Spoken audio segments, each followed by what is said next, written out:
Bonjour, bienvenue sur la Freeride TV. Je suis avec Kevin du groupe Marker, Volkel, Dalbello. Salut la Freeride TV. Voilà, qui va nous présenter en avant-première. On peut le dire. C'est les produits 2025.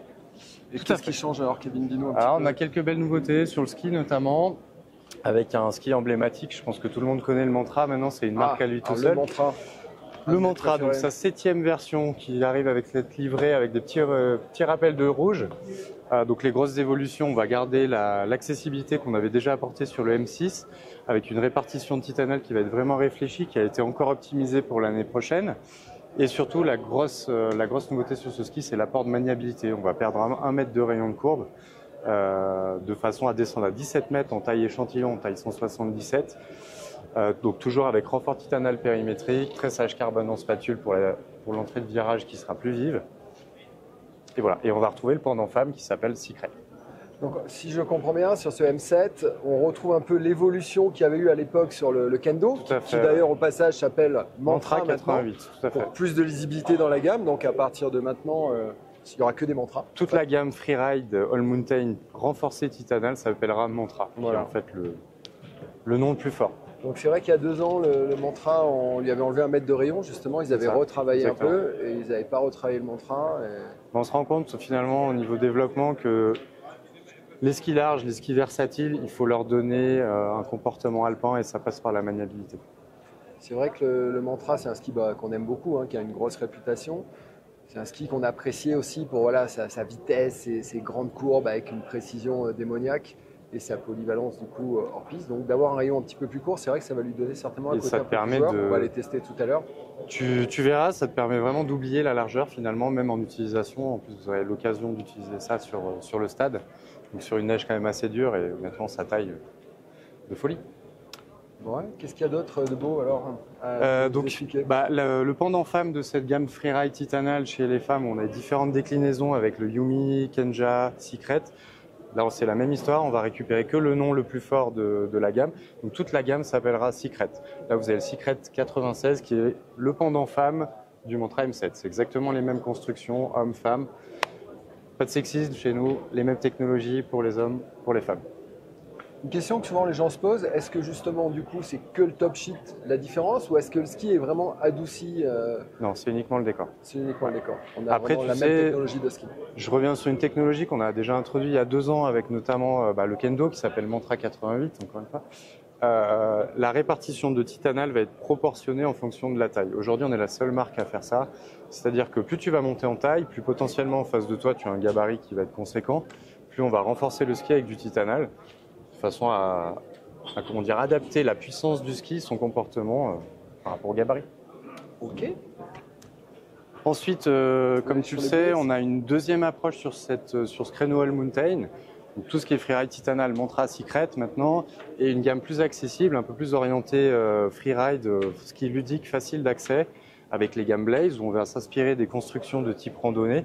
Donc à savoir une base peuplier, noyau, avec du Polovnia aussi pour le poids, et un insert dit Green Core, c'est du PU recyclé qui va être structuré en nid d'abeille pour le poids.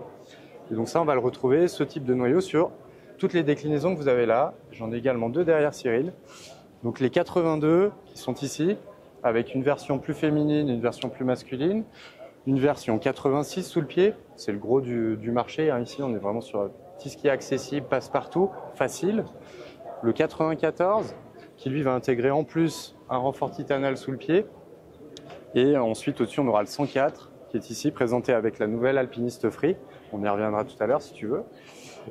Et encore au-dessus, j'ai le 114, qui est vraiment bonne pelle à tarte pour les jours de puff. Donc, hormis la cosmétique, qu'est-ce qui change cette année, en fait? Alors, quelles sont les évolutions? On a un petit argument éco-friendly. Donc avant, ce qu'on parlait d'insert isocore, donc c'était un dérivé PU avec une structure nid d'abeille qui venait alléger l'ensemble bois du noyau. Pour l'année prochaine, on va travailler avec une base dit Green Core, qui est en fait, au lieu d'avoir un PU, le PU sera éco-sourcé, si tu veux, c'est du recyclage. D'accord. Et après, on garde les mêmes rayons. Alors 82, 86, pas d'évolution en termes de shape, en termes de ligne de côte. Par contre, le 94 et le 104 sont des nouveaux skis. En termes de construction, le renfort titanal a été retravaillé aussi pour un petit peu plus de maniabilité aussi, un peu la même idée que sur le Mantra M7, on va gagner en maniabilité sur des gros patins, de façon à les rendre plus ludiques en utilisation alpine. C'est la même histoire pour le 104 qui est présent ici. Ah, super, écoute, on est pressé d'essayer ça. Quoi d'autre, Kevin?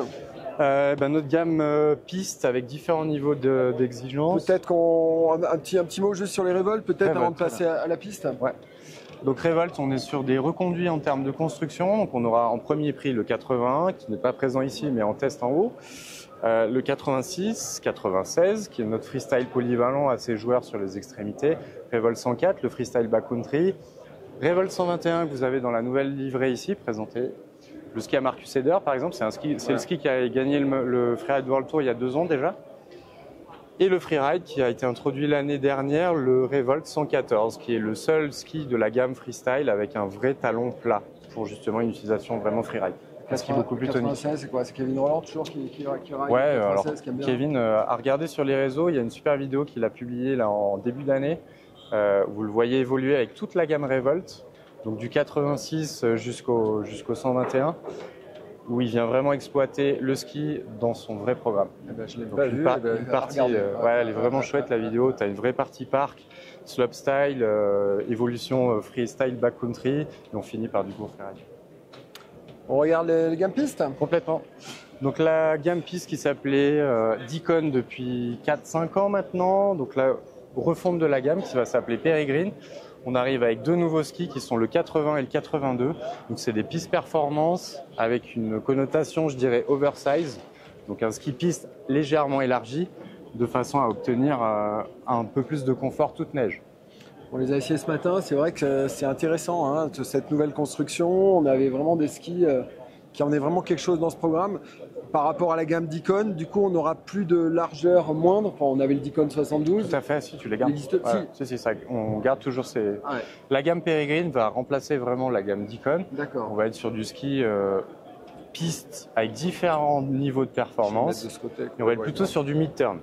Si tu veux, chez nous, tout ce qui va être vraiment spécifique en termes de rayon de courbe, petite courbe ou grande courbe, on sera plutôt sur les Race Tiger que vous avez là. Les jaunes, ça sera de la petite courbe, le rouge sur de la grande courbe.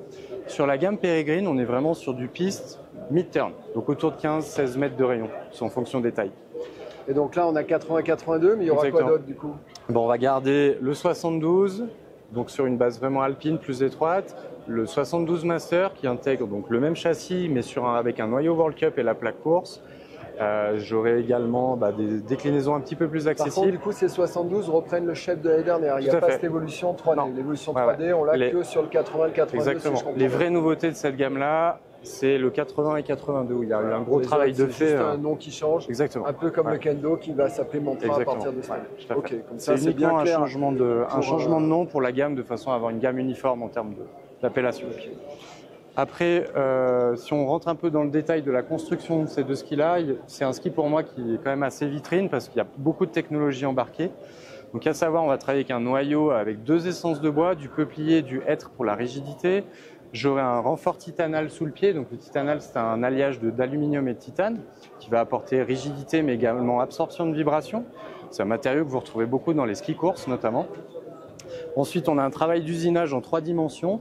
On va garder une rigidité supplémentaire, une épaisseur supplémentaire sur la partie centrale, de façon à avoir un effet un peu colonne vertébrale où le ski va venir s'articuler autour de cette épaisseur supplémentaire.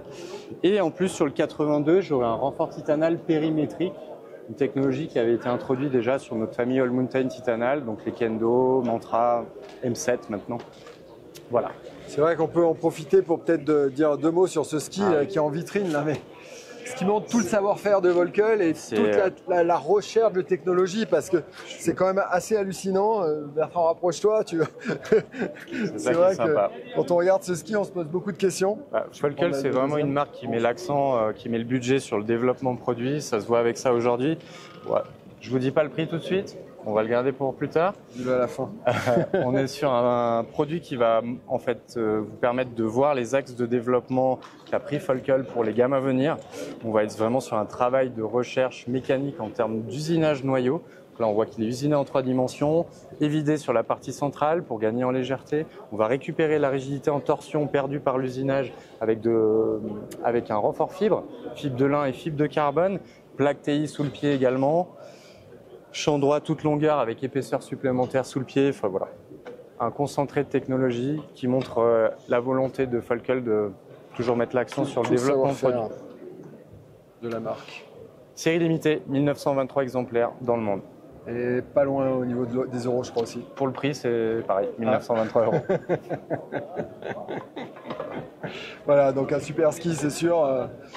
Si vous voulez vous faire plaisir, on peut vous l'avoir, on pourra vous le commander, mais il faudra vous y prendre tôt.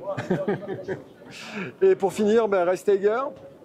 Race Tiger, pas de grosses nouveautés, si ce n'est le changement de cosmétique. Toujours une petite évolution d'année en année. On garde vraiment le code, l'ADN couleur des Race Tiger, jaune, petite courbe, rouge, grande courbe. À noter par contre l'arrivée sur les versions Master et les versions Fizz de la nouvelle plaque course qui a évolué. On garde le système de piston qui va optimiser la mécanique du ski, le retour en position initiale et l'introduction d'une nouvelle fixation plus profilée qu'on appelle X-Comp 12, 16 ou 18. Bon, ça, c'est pour vraiment le compétiteur. Ouais, voilà, on est sur de la produit très, très péchu. Eh ben, écoute, merci Kevin pour cette gamme Volkel. Grand plaisir. On va dire marqueur. Et bon, merci. marqueur, après, on parlera des fixations sur une autre vidéo et des chaussures. À bientôt. Salut à Freeride TV. N'hésitez pas à vous abonner à la chaîne si vous voulez toutes les nouveautés. À bientôt.